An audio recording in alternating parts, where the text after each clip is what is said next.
Hello, welcome to Local Edition. I'm Leslie Leyton. A workers' compensation reform goes into effect at the first of the year. It's aimed at increasing benefits for those on permanent disability while hopefully reducing fraud in the system. With us now is Assemblyman Jose Solorio, co-author of the legislation that made this possible. Thank you very much for being here. Well, I'm glad to be back. Let's talk a little bit about what workers' compensation is. Yeah, that's a good question because many people talk about it, but what is it? Employers here in California, like most states, pay into a system called workers' compensation, so that if an employee is hurt on the job, either one occurrence, a fall, an accident, or occurring situation, that there is a system where the employee can get medical care to get treated and go back to work. And that's the whole key of workers' comp, is getting employees back to work and healthy.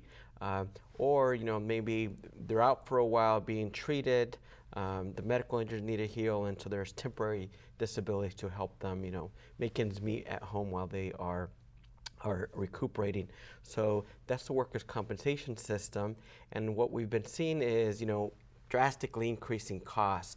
Some fraud. There's always folks out there, not everybody, but some looking at abusing the system, as well as a lot of litigation. Questions about what's the appropriate treatment, and so you had doctors and attorneys and the courts all part of a very expensive system on what is good care.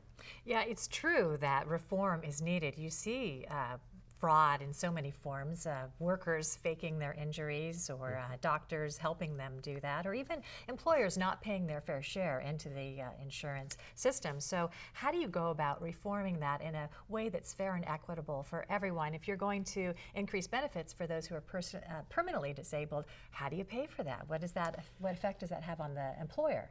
What we've done over the past couple of years is we've brought stakeholders together, folks from the management side, with companies like UPS and Disney and Safeway and Grimway Farms, as well as labor organizations, including firefighters and teachers and others, leaders in the Labor Federation.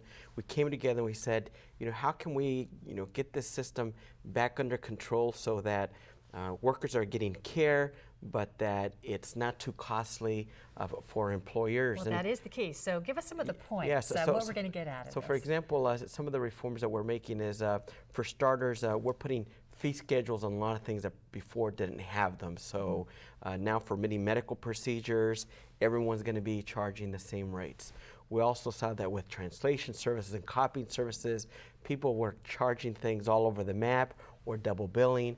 Same with hospitals, there'd be a charge for using the hospital, another charge for using equipment at the hospital, and it was really double billing, so a lot of consistency there.